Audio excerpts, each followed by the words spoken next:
Hey y'all, welcome back. Happy Tuesday. Assalamu alaikum. Today we are going to continue our journey learning about the prophets and messengers. The title of today's video is Qabil Habil and Sheath. Qabil and Habil, that's Cain and Abel. I do not know who Sheth is yet at this time. From a biblical standpoint, from what I remember, what I know is the story of Cain and Abel is that they both made sacrifices to God, and Cain's was not accepted. I don't recall that there's like an agreed upon reason for that necessarily. And out of like jealousy and envy, Cain killed Abel, his brother. So we're going to see this from the Islamic perspective today. I can't wait to see this. And before I forget, I want to let you guys know I did order a green screen to put behind me so that I can put myself kind of smaller off to the side, and we'll be putting the videos we're watching on, the big screen so that you can see better, and any subtitles in the video you'll also be able to see better. I think it's supposed to arrive either tomorrow or the next day, so it may take me a few days to figure out how to make it, to make it work right, just like it did with this new microphone. But coming soon, that will be the case, and I do agree that that would be the best method so that you guys can see better, because I'm sure, many of you like me, we watch videos on our cell phones a lot, so when you have a small screen like that, that format with the green screen and having the video we're watching in the background, that would be a lot easier for everybody. So we will be doing that soon. But anyway, let's get started, man. Qabil's nature was very tough and rough. Habil was more humble and lean. And Sheikh was a righteous servant of Allah Azza wa Jal. Bismillah, alhamdulillah, wassalatu wassalamu ala rasulillahi sallallahu alayhi wa ala alihi wa sahbihi wa man wala, amma ba'd. From Hawa, she fell pregnant 20 times. Each pregnancy was twins, a boy and a girl. So from Adam direct, he had 40 children. The first child to be born for Adam alayhi salam was a boy by the name of Qabil. In English, or in biblical terms, his name is Cain. And straight after him in the same stomach was a sister. So they were twins. Qabil's twin sister was beautiful, whereas Qabil was not very handsome. After him came Habil.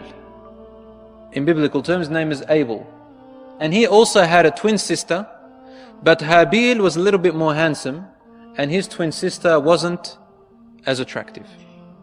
And at that time, the law of Allah subhanahu wa ta'ala was that the male and female from one pregnancy could not get married to one another. It was haram. So the male from the first pregnancy had to get married to the female of the second pregnancy, and the female of the first pregnancy had to get married to the male of the second pregnancy. Habil had to marry the sister of Qabil, and Qabil had to marry the sister of Habil. Qabil's nature was very tough and rough. Habil was more humble and lean. So Qabil had to marry Habil's sister, who was not that beautiful. So he looked at his sister and he was wondering, why should Habil get married to my sister who is so beautiful? And why should I marry his sister who is not that beautiful? Why can't I marry my own sister? So now Okay, yeah, so from like a biblical or Christian perspective, I don't recall this information. It may be out there or be a theory. I'm not sure about that, but I've never heard of this part itself so far. All right, let's go. I marry his sister who is not that beautiful. Why can't I marry my own sister? So now they had a bit of an issue, and they took this issue to their father, Adam alayhi salatu wasalam. Allah subhanahu wa ta'ala reveals unto Adam alayhi salatu wasalam, and Adam alayhi salatu wasalam instructs both of them to offer a sacrifice unto Allah subhanahu wa ta'ala. And based on whose sacrifice is accepted by Allah subhanahu wa ta'ala, that individual can get married to Qabil's sister. So the laws of sadaqah at that time were that they had to take whatever they wanted to give in charity, offer unto Allah subhanahu wa ta'ala. They had to go and place it on top of a particular mountain, and a fire would descend and gobble up that charity. This was a sign that the charity was accepted by Allah, maqbool, accepted by Allah subhanahu wa ta'ala. Now Qabil, Cain, he was a farmer. Habil, Abel, he was a shepherd. So Habil, he brings the best sheep that he had to offer as a sacrifice unto Allah subhanahu wa ta'ala. Qabil, who was a farmer, he brought the worst of his produce and he placed that on top of the mountain. Fire came down and it burnt the sacrifice of Habil, of Abel. The sacrifice of Qabil was just left like that. So the sacrifice, the charity of Habil was accepted and the sacrifice of Qabil was rejected. So Qabil went up to Habil and he told him, I'm gonna kill you. So Habil was much more righteous than his brother Qabil. He said, if you pull out your hands out to me to kill me, I would not do the same towards you because I fear Allah. If you want to take the sins, then you take the sins, so you could be from the people of the hellfire, and it's only the actions of the zalimin, the oppressors. So Qabil, now he starts to plot and plan how to kill his brother Habil. And one day Habil gets late to return home. He had gone to tend to his animals, and Adam alayhi salatu wasalam was now worried. Where is Habil? Where is Habil? And then he instructs Qabil, why don't you go and look for your brother, see whether any harm has befallen him, and bring him back home safely. Qabil goes out to look for Habil, and whilst he was going by the area where Habil used to let his animals graze, he finds Habil fast asleep by a tree. Qabil grabbed a massive rock and came and crushed his brother's head with that rock. And Habil was the first human being to be ever killed on the surface of this earth. The Prophet ﷺ said, from that day to the day of judgment, every innocent life that's been killed, Qabil gets a part of the sayyat. Why? Because he is the first one to start this killing and murder. And Qabil feel guilty. I killed my own brother. I got deceived, brainwashed by the shaitan and killed my own brother. And he looks at his brother's dead, bleeding. So what does he do? Leave him like that? So Qabil put Habil on his back and went. He doesn't know what to do. Never heard of someone being killed. Never heard of someone being dead. You know, I'll say this. As far everything that we see from the Islamic content is that it gives like a detailed, logical explanation for all of the stories that we see. Whereas, especially more so in the earlier parts of the Bible, the Old Testament, and when I say that, I mean, I'm not talking about like the Torah, I mean like the Christian version, you know, is there's oftentimes many questions left with some of the like stories or parables or whatever, you know, however you want to phrase that. There's many questions of the hows and the whys. And in Islam, it is much more direct. Like there's an easy to understand meaning of everything that you're looking at, you know? And I wanted to say this too. I have 3 brothers and I can't imagine harming one of them. You know, when we were younger, we used to beat each other up like little boys do, you know, but like, especially as grown men, like to harm my own blood like that, I can't even imagine. And the guilt and shame that Cain must be feeling to be the first murderer to kill his own brother. That's just, that's intense, man. All right, let's go. Never heard of someone being killed. Never heard of someone being dead. They don't know what to do with the dead body.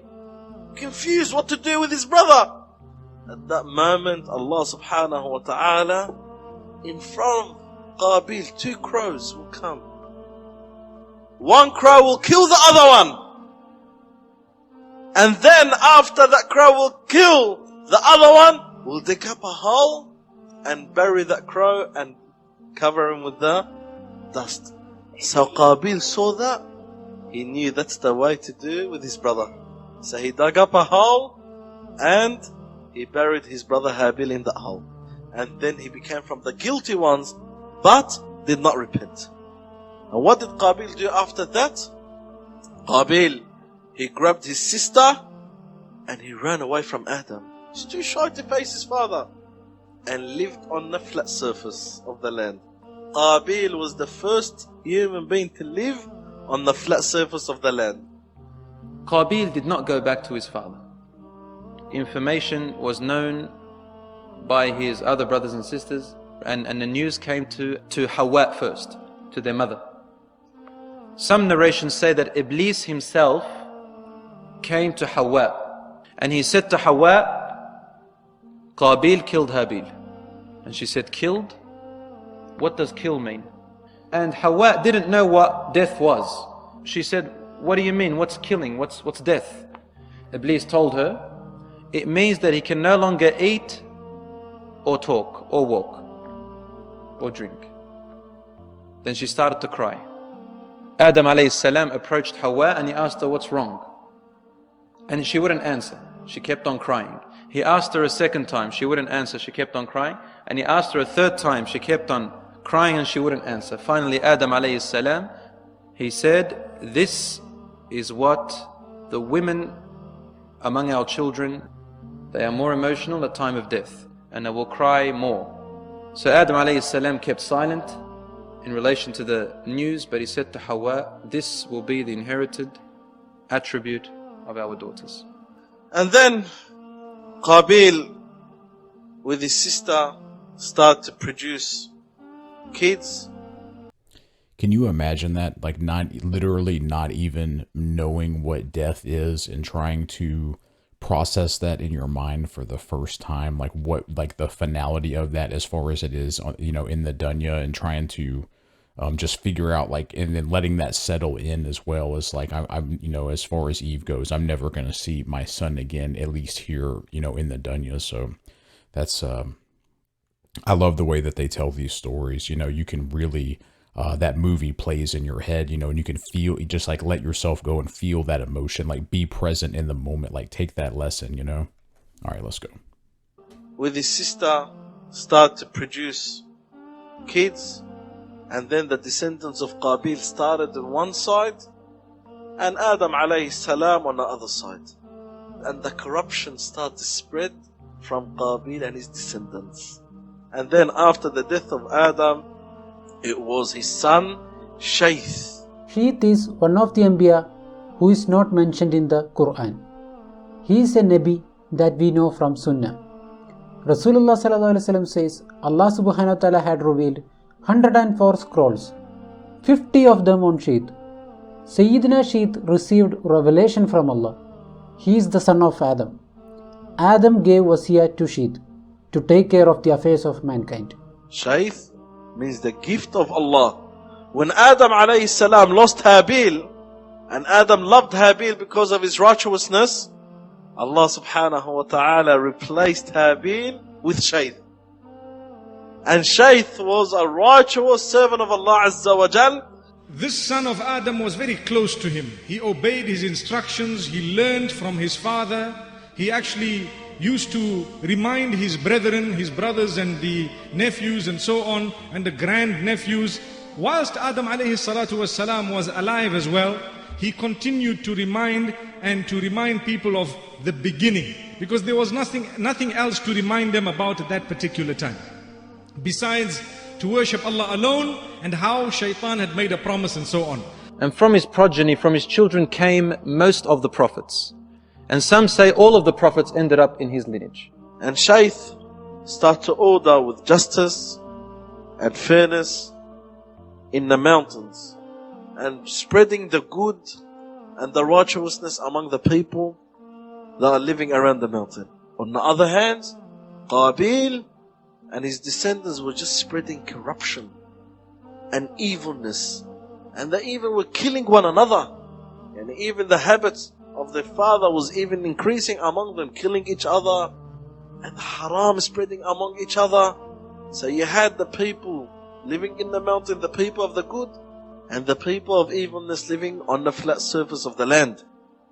And Qabil's descendants, their men were not as good looking as their women.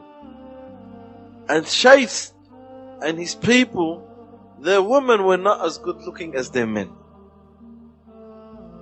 And from that door, shaitan played a big role to make the fitna in between. One of the orders of Sheth among his people, he forbade them to mix with the people of Qabil. And they followed it, they did not mix, and they were saved to a great degree. After some time, a problem arose. Shaitan went to that side in the form of a handsome man. And when he went there, he asked for a job. Look, I need employment. I need to be employed here. So what happened? They looked at him. They decided, yes, good man, come, let's employ you. Let's give him a job. So he got a job. And as a man, he worked amongst them and he worked very hard. And then he slowly started. What did he start doing? It's important we listen to this. He slowly started making sounds. Sound that people had never heard before. Because there were no sounds that people had heard. That was the beginning of time. And now he created a little drum and he beat it. And everybody would come. What's that sound? And they would come around him and watch. Then he got a bit of metal and he started hitting it. And then it created a sound and they came. And then he made a bugle and he started blowing into it. And it created a sound and they came and they were excited. Wow, these people are intelligent. They have advanced much more than us. And so they were so happy. And they got so engrossed in it that they slowly started forgetting the commands of Allah subhanahu wa ta'ala. Okay, so is this from a hadith where, because it has been explained to me over the last couple of months that in Islam, music is considered haram. Is this where that has come from? Because that's what it sounds like to me, is that Shaitan is, he's like showing music. You know, they said he had the bugle and like making the drum and the, like some kind of metal sound. That's what it sounds like to me. All right, let's go. In it, that they slowly started forgetting the commands of Allah subhanahu wa ta'ala. Yet, on the other hand, Sheikh alayhi salam kept on reminding his people, he kept on speaking with his people, and he kept on telling his people what was right and what was wrong and so on. And on this hand, we find that Shaitan is teaching them how to do evil, how to create evil. And after some time, they began to follow him. And when they began to follow him, it created this disaster for them.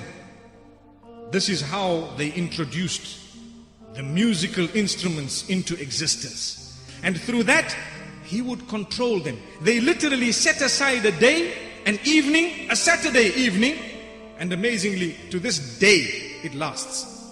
They set aside that evening where he would create these sounds, everybody would come around, and everybody would listen to him. And everybody would literally party, they would party. Until there came a time when some of the youth from Sheikh alayhi salatu wasalam were visited by Shaitan. And what did he do to them? Something interesting. He went to them and he created a doubt in their minds. He made them ask a question. He made them question the law of Allah subhanahu wa ta'ala. Why is it that we are not allowed to mix with these cousins of ours, with these relatives of ours? What is the law all about? What is the reasoning? What is so bad about them? Look at this question. So when they started asking this question, it was answered for them that look, Qabil had engaged in a crime right at the beginning. He engaged in a sin at the very beginning, and this is what he did. He engaged in murder, and his characteristics were different and so on. And for this reason, they were all on one side, and we are ordered not to mix with them. These youth were dissatisfied with the answer. Nah, doesn't sound too good to us. We're not happy with it. When they were not happy with it, some of them decided, let's just have a peep at what's happening, because we've heard that here things are going on. These people are progressing. Let's go and see. So they came down from the mountains and they went. And from a distance they were watching. And they had seen. And it pulled them. Imagine, they did not intend to engage in evil. But when they saw everybody's partying, and what did they see? They saw very good-looking females. And so they went closer. And when they went closer, they were seen. Subhanallah. They were seen. And they were good-looking men. So the women began to start displaying their beauty and to start dressing up in order to attract. This was the first time Shaitan taught them this. So when that happened, these young men, they came in and they enjoyed themselves. They had music, they had women, they had so much. They were partying, they were enjoying, and they went away. So as the men came back, they told the other youngsters, hey, you don't know what you're missing out on. You see there, they've got different sounds, and these sounds are amazing. Now look, Shaitan uses sound to control man. Wallahi, if you take a look at what a beat is. What is a beat? You start tapping your fingers. What happened? Who's controlling this finger of yours? Shaitan. What happens to your toe? It starts flicking. What happens to your head? It starts moving. What happens to your waist? It starts shaking. Allahu Akbar. So thereafter, these people came back with a bigger group. And they came back with a larger group. And the group was growing. And every time that party happened, there were people from this side who used to quietly go to that side, and they used to engage in sin. The first sins, music was invented. And what else was invented? Created was adultery. May Allah subhanahu wa ta'ala safeguard us. After Adam alayhi salam, Sheath lived on for a few more decades. You know, if you really think about it, I don't know, you know, if all of you guys that are Muslim, if you don't listen to music at all, period, or maybe you have at some point in time, but, you know, when you really think about it from just a common sense perspective, is oftentimes, like, if you go to any kind of concert, like, you know, especially like a rock concert, heavy metal concert, rap, hip hop, R&B, stuff like that, you're going to see these things that they discuss. You're going to see alcohol drinking, which we know for a fact lowers your inhibitions, and it can easily make you look like a fool very quickly and make you do sinful things easily without any regret, especially in that moment. Like, there's no shame because the alcohol takes away your inhibitions, right? And, you know, we see that, and you're going to see people, you know, wanting to have sex, or like the leading up stages to that. Potentially these people are married, but, oh, you know, I'm out with my girls, I'm just going to have some fun. Or, you know, the same thing goes for men as well, you know? And, yeah, I do agree, to a certain degree. You know, I'm not a Muslim, but I do agree that music, can definitely play a massive role in those things happening for sure, you know? And trying to dress up like sexy and be seductive and, you know, woohoo, I'm wild and free, you know, like you're gonna see that. I've been to concerts before, and I promise you, and especially among young ladies, they act like complete fools. They're dressed scantily, you know, like screaming and yelling and just drunk. It's not good. It's not a good look, you know, and I hate that. It took me to get into, you know, my 30s and 40s to really see that and to understand like how bad it is, because when you're already doing that young, you're on the wrong trajectory, and in most cases, at least from what I've seen, like it continues to go downwards, you know.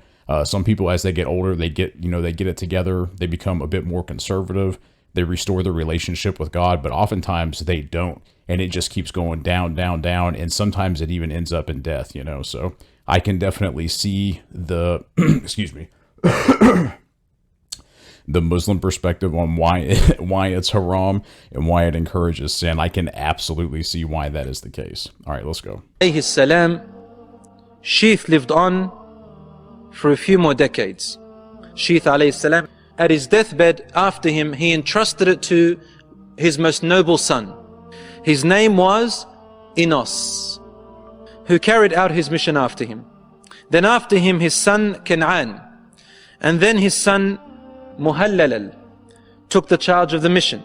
Muhallalal is the one whom Persians, they claim to be the king of the 7 regions. It says that he was the first to cut trees, build cities and big castles. It says that he built the city of Babylon. He defeated Iblis, they say, and his army, and then scattered them into mountains and valleys and killed a huge number of them, as though there was a war between him and the jinns. Allah subhanahu wa ta'ala knows best about this. And they say he had a splendid crown, and his rule lasted for about 40 years after his last father. After him came a son named Jared, who took charge of his mission.